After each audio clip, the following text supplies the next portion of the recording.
અમદાવાદીઓ માટે મહત્વના સમાચાર. સાબરમતી નદી પરનો સુભાષ બ્રિજ 25મી ડિસેમ્બર સુધી રહેશે બંધ. ઇન્સ્પેક્શનની કામગીરી માટે લેવાયો નિર્ણય. આઈઆઈટી મુંબઈ અને આઈઆઈટી રૂરકીની ટીમ દ્વારા કરાશે ઇન્સ્પેક્શન. નાગરિકોને વૈકલ્પિક રૂટનો ઉપયોગ કરવા સૂચન.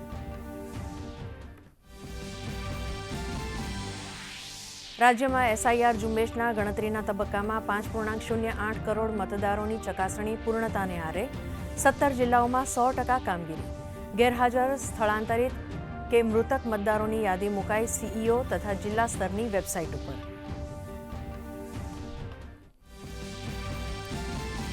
સતર્કતા આપણી સહિયારી જવાબદારીના સૂત્ર સાથે મુખ્યમંત્રી ભૂપેન્દ્ર પટેલની અધ્યક્ષતામાં ઉજવાયો આંતરરાષ્ટ્રીય ભ્રષ્ટાચાર વિરોધી દિવસ. નાયબ મુખ્યમંત્રીએ એસીબીમાં ઉત્તમ કામગીરી કરનારા પોલીસકર્મીઓ, અધિકારીઓ અને ભ્રષ્ટાચારીઓ સામે ફરિયાદ કરનાર નાગરિકોનું કર્યું સન્માન.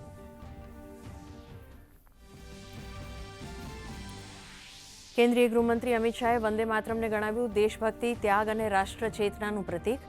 રાજ્યસભામાં ચર્ચા દરમિયાન કહ્યું વંદે માતરમનો વિરોધ કોંગ્રેસના લોહીમાં. તો કોંગ્રેસ નેતા મલ્લિકાર્જુન ખડગેએ વંદે માતરમ ગાનને ગણાવ્યું પોતા માટે સૌભાગ્યની ક્ષણ.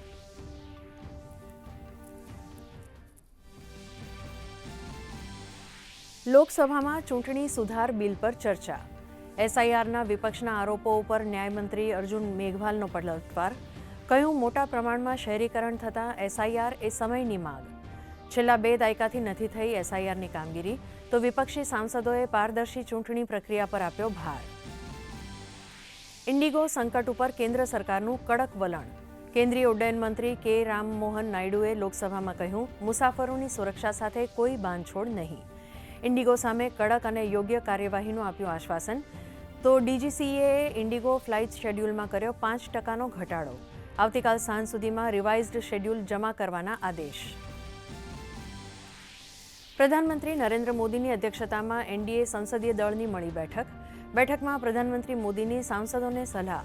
કહ્યું નિયમ અને કાયદા જનતાની સુવિધા માટે હોવા જોઈએ.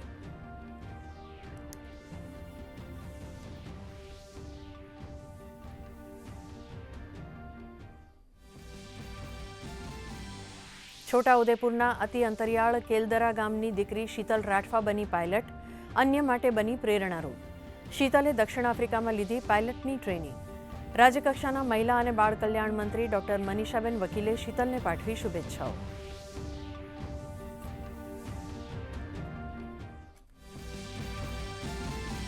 રાજ્યમાં આગામી 7 દિવસ હવામાન રહેશે યથાવત. સૌરાષ્ટ્ર અને કચ્છમાં લઘુત્તમ તાપમાન સામાન્ય. તો નલિયા, ડાંગ અને દાહોદમાં 10 ડિગ્રી તાપમાન. ઘણા શહેરોમાં તાપમાનનો પારો 15થી 16 ડિગ્રીની આસપાસ.